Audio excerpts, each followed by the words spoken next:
Thank you. I am an assistant professor in the University of Calgary's Department of Community Health Sciences, Cummings School of Medicine. I'm also in the O'Brien Institute for Public Health, and I don't represent any professional associations, but I should mention I'm part of the expert working group of the other CPHA, which is the Canadian Public Health Association, their expert reference group working on developing some guidelines for frontline community service providers in public health. Okay, so I have no conflicts of interest to disclose. I'm a new assistant professor, so I don't have a lot of money from anybody, but I welcome more funding. Okay, and the slides are much smaller than when I did them, but I'm sorry for that font change in this new system. But today I'm going to tell you a bit about the context of youth cannabis use in Canada. I'm going to discuss the rationale for what is and what is not a public health approach to Canada, to legalization in Canada, because I think there's been a lot of misrepresentation around what we are doing or not doing to protect public health through legalizing.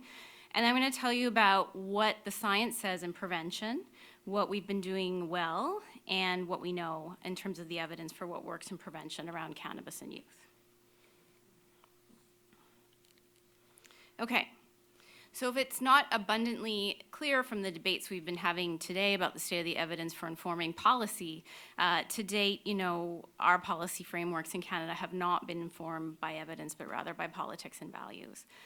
We need to remember that it was first recommended that we decriminalize cannabis 45 years ago in 1972 with the Legalization Commission, and it's been a very long path here. I was born in 72, so I like to say I was destined for this path to be a cannabis policy researcher.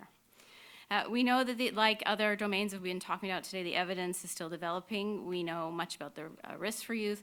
We know very little about the benefits and how youth perceive them, and I'm going to tell you a little bit about our program of research with frequent daily cannabis users in BC, how youth describe the benefits.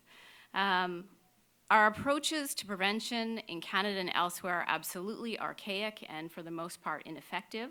So we've had for the most part just say no approach, and this is your brain on drugs messaging to young people, which unfortunately is being revived in the US context by Sessions and others at the moment. Approaches that generally are seen as not having any scientific merit. And so in this regard, there is a real need for a public health approach to protect youth. That's what I'll show you.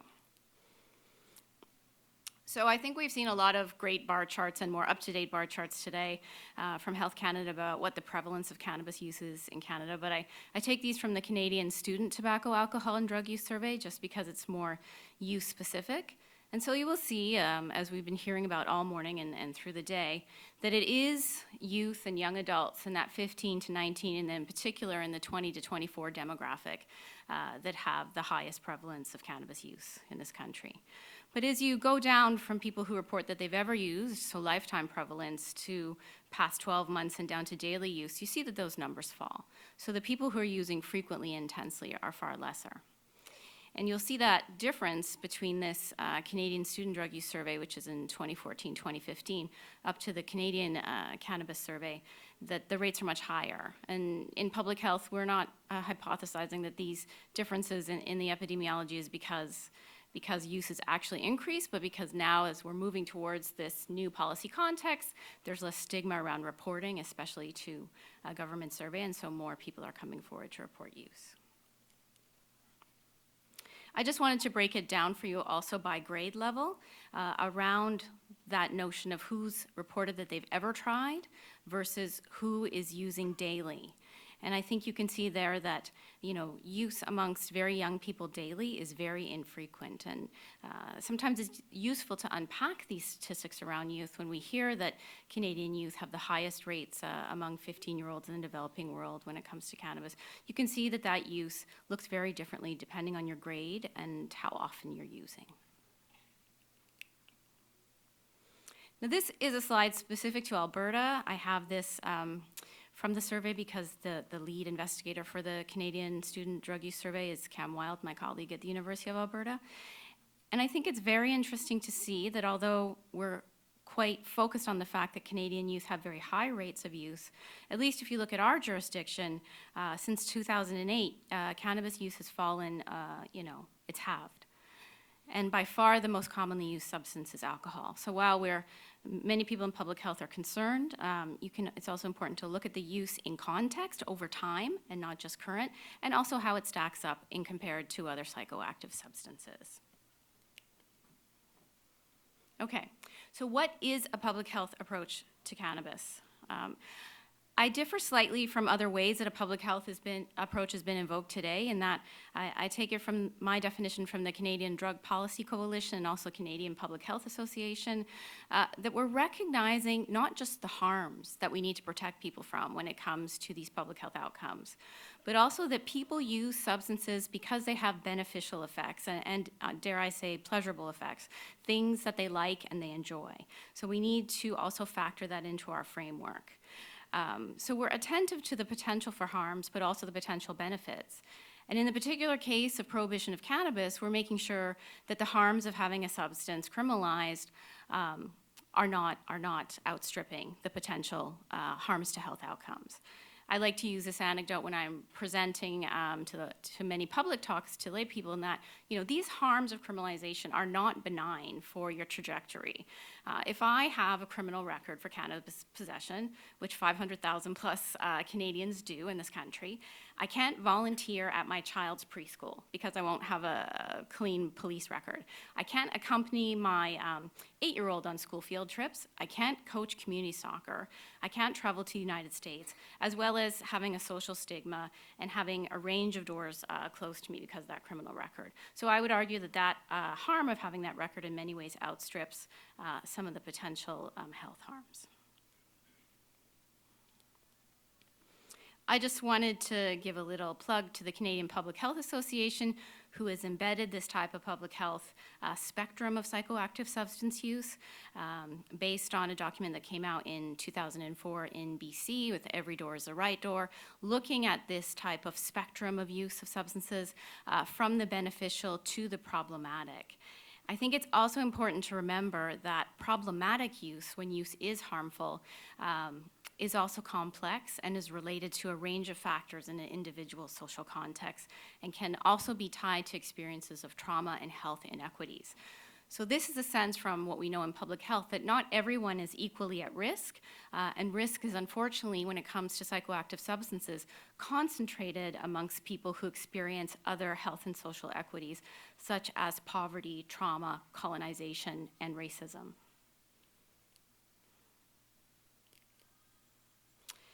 Okay, so I like to use this analogy from a paper that was published a few years ago now by Fisher and colleagues in the International Journal of Drug Policy, where there's quite a lively back and forth series of 4 papers debating the pros and cons of legalization. And they really raise this question in regards to other things that we seek to protect youth from, such as hockey, for example, and the evidence we have now that hockey is associated with a great deal of brain harms to young people. If you've seen Ken Dryden's recent book, Changing the Game, this is all about regulating hockey, and I wish Eric Costin was still here, because you can see that he used that analogy that our culture is based on regulation in hockey, and there's now evidence coming out that we're not doing enough to protect young brains from the head trauma associated with hockey, right?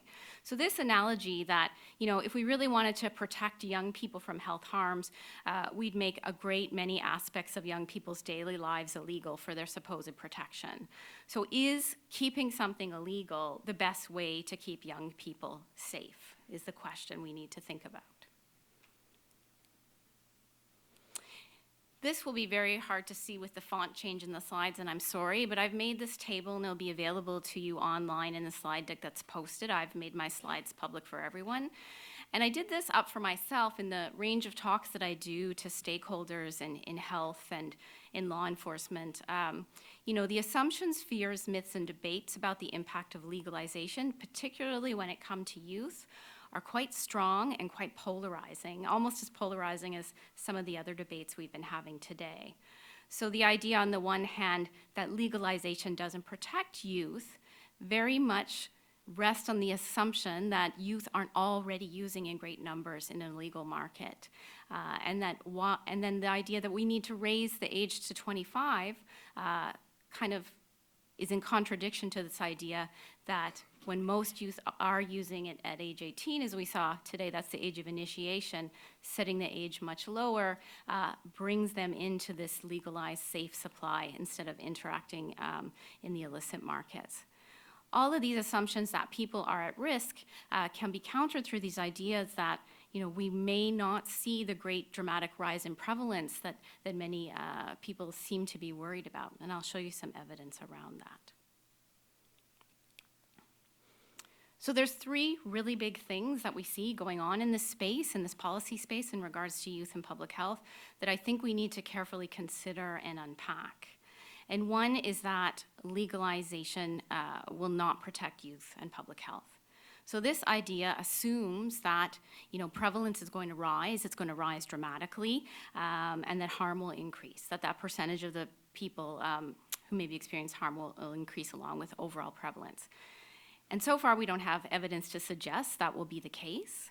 I was in a meeting the other day talking about cannabis policy in my jurisdiction, and a faculty member pulled out a survey and said, well, we surveyed students and 70% of students think that cannabis use on campus is going to rise after legalization. And that's perception, that's not behavior. We don't have a lot of hard evidence right now from jurisdictions that have legalized that youth use goes up dramatically. And if we see that little uptick after, as I've already shown you, this could be very much tied to removing the stigma around reporting. And it may be the novelty effect that we'll see in the first few years. But with rates already so high, we have no good evidence to suggest that they're going to rise dramatically overnight. The other idea that I've already troubled is that the legal age of access should be higher at 21 to 25.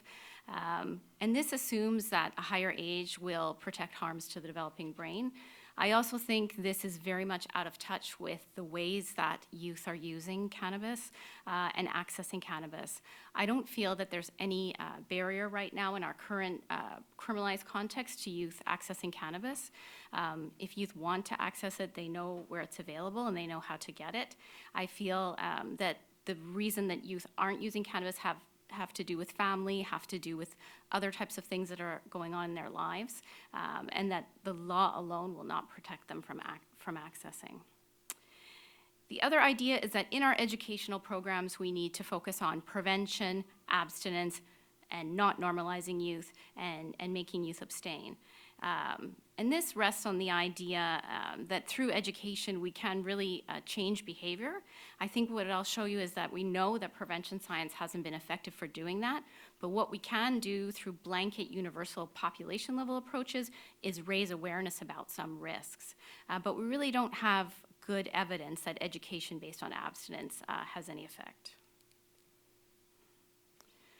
So just to hammer home some of the points I've been making, what we know about population level trends in cannabis for youth is that most people start cannabis use when they're younger, around age 18 in Canada, and then it peaks around this 20 to 25 group and then tapers off.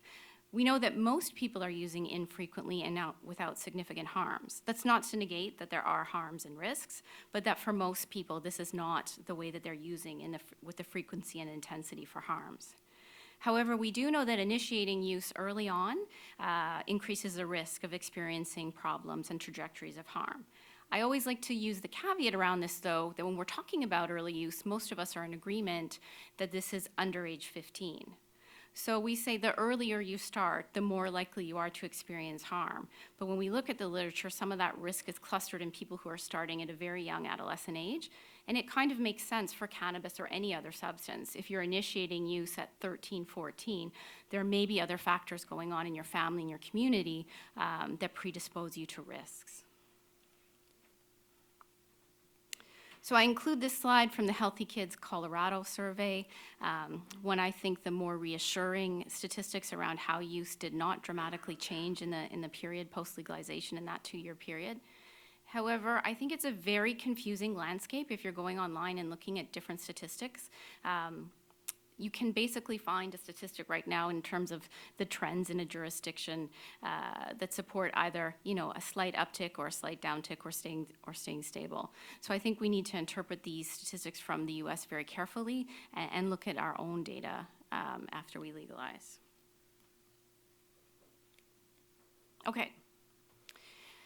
So the dominant approaches to drug prevention, I won't go through every point here in detail, but just to let you know that it's a pretty dismal picture. And in terms of someone who does prevention science, it's a pretty disheartening field to be in because we don't have a lot of things that work very well. You may not know this, but the person who originated a very popular anti-drug campaign was Nancy Reagan, the first lady at the time. When she was asked, leaving a press conference, what do we tell youth who want to use drugs? She said, well, just say no. So I used this slide when she was at a Washington Redskins game, two things that aren't very popular anymore, just say no, and the NFL team named the Washington Redskins, right? So this led to some of the excitement and rapid diffusion of the DARE program. Hands up here, who's heard of DARE?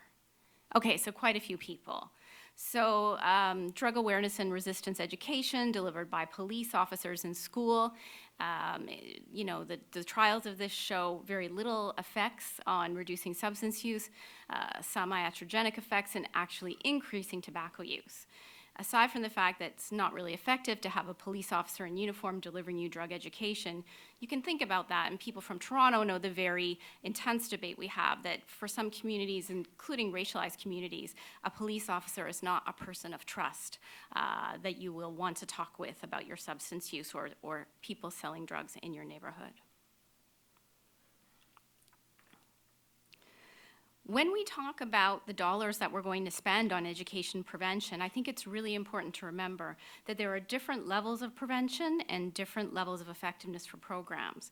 So this is a conceptual review paper from Strang et al. That was in the Lancet a few years ago, and it really differentiates between what is effective for reducing problematic substance use from the population level up to the level of service provision. So most of what we're doing with youth in schools is in the middle of this pyramid at the secondary and primary level. So primary level would be when we have those captive audiences and we're delivering school-based programs. And the secondary level would be things like brief interventions delivered by physicians or other counselors and providers trying to intervene around around problematic substance use for youth. However, in terms of the evidence of effectiveness, we know that there's very little in terms of the review studies. We have some good outcome around psychosocial interventions for youth. But what's really important to know about some of these classroom and school-based programs is that they don't target cannabis specifically, or they don't target substance use specifically. What we find is effective in schools for outcome is actually targeting strengthening social skills through this thing called the Good Behavior Game or the Strengthening Families program. So for those of us working in public health, we know that these are addressing social context, family context, and those more upstream variables than just the substance. So I often like to say the best drug prevention isn't specific to drugs at all. It's building those resilience factors in families and communities and schools, and that's where we want to intervene. There's some evidence that we can show youth statistics and show them that here's what your peers are using. Not all your peers are using these types of drugs, and that changes their perception of how common it is. I'd like to say we don't have any outcome evidence on drugs harming the developing brain as an effective message, although I have to say since the CCSA report on that a few years ago, we've seen the rapid diffusion of that, and almost everyone I talk to cites that report or knows about it, even just people in schools and people in the general public. Okay. So I just want to highlight for you, I'm really sorry that the formatting went off when these slides got transitioned to the system here. What do we know works? I'm going to highlight a few things that are being done in Canada, some areas of promise. We do know that brief interventions for university students have worked, and this has been done here in Ontario by Fisher and colleagues. So delivering a brief intervention face-to-face to young people about their cannabis use, that should say 3 months, not 30 days, but it did have some effect on reducing the mean days of use.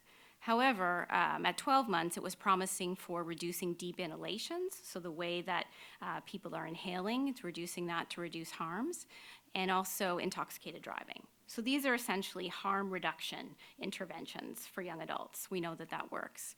Some of the work that Patricia Conrad, based in Montreal, has been involved in internationally are these psychosocial interventions. So again, this is not universal prevention targeting everyone with the same message. This is identifying certain personality types, in this case sensation-seeking youth. An intervention with that group of teens found that you can delay onset, which is significant for youth who are more prone to sensation-seeking. Then outside of the Canadian context, one intervention you might hear about frequently is the Icelandic model. And this is, again, more aligned with the public health and social determinants of health approach, in that what they did in Iceland, where they had incredibly high rates of problematic drinking and tobacco use and cannabis amongst youth, is they didn't focus on the substance. They made community-based recreation free for youth. And they ran parenting groups in the schools, and they found a range of ways to engage youth in their communities rather than delivering drug-specific education. And they didn't do a trial of this, but in self-reported use, they seem to have good uptake of these programs and people engaging in less substance use, so that their numbers fell by half. Okay. So the last thing I want to do here is tell you a bit about our qualitative research in BC. This study, we've had over 10 years of research in this area, looking at youth aged 13 to 19 who are frequent and daily cannabis users in 3 different communities. So it's an ethnographic study. We talked to a range of providers in each community and did in-depth interviews with young people who are using cannabis daily to really get at their experiences and the benefits and the harms as they perceive them. And quite shockingly, this is the only time that we've done any qualitative research in Canada actually talking to youth. So what we learned from this study is that there's a real range of reasons why youth are using. Some people are engaging in what we call relief-oriented use or self-medication, and some youth are using for social reasons. Youth were very skeptical and rejected biased, heavy-handed messaging, especially in the BC context where use was happening around them, and they had observed use among their peers, amongst their families. And so education that exaggerated the effects did not resonate with them all, at all. We also found, and this is really important, that stigmatizing youth through messages that they're unhealthy, a stereotype of an addict, a stoner, someone with the munchies not doing much did not resonate with BC youth. This really speaks to the need for contextual-based interventions, and I'll show you what we did in response to that. And also that youth are actively engaged in harm reduction if you ask them what they're doing. A very compelling example I use is teenage girls learning to experiment with substances in the high school partying context, telling us that they preferred to use cannabis as opposed to drinking alcohol because in mixed gender situations, they were more aware of their surroundings and could prevent blackout drunk episodes where they might be at risk for unwanted sexual assault. Now, I wouldn't recommend this as a harm reduction strategy that we promote widely, but I think we take it seriously. If we listen to young women, it's really interesting that they're able to make harm reduction choices about something that protects them in their environment, and they're weighing the risks and benefits appropriate to their context. Okay, so just getting closer to closing, the Cycles resource, it's available through the CSIR website, which used to be CARBC at the University of Victoria. It's used nationally in schools, and this is what we did as the knowledge translation piece. It has a great discussion and facilitator guide if you're looking for something to start the conversation with youth in their community, in your communities. We called it Cycles because many of the young men who participated in our study and were frequent daily cannabis users defied the stereotype of, a burnout stoner and were extremely active in outdoor sport, in backcountry skiing, and they really didn't like this association with negatively with who a cannabis user was. So we use this idea of cycles of cycling to target youth. And in this film, we have no information about health consequences or legal consequences that would be perceived as lecturing youth. It's all about the social roles, being a peer leader, what you model in a romantic relationship with your partner, for your siblings, and to other people in your community. And we found that this resonated well with youth and with BC providers who had just had in the schools and in the counseling settings had no tools to open the dialogue and the discussion with youth. And then we also developed this pamphlet, which is teens' public health messages about cannabis. This was distributed across the Vancouver School Board. And I'm very happy that a lot of the messages that teens came up with, we engaged teens on looking at the evidence, the published literature, are very similar to our own lower risk cannabis use guidelines. They start from abstinence, and then they go through a range of harm reduction approaches that teens thought were relevant and credible to their situations. Some of this is a little bit outdated now in terms of how we're thinking about cannabis reduction, but I think, again, it shows you the case for engaging youth in open conversations and dialogue, which we'll be able to do more now so that this is becoming legal. Okay, so my essential message to close. There is a sound evidence-based rationale guiding these policies based in what we know about the public health harms.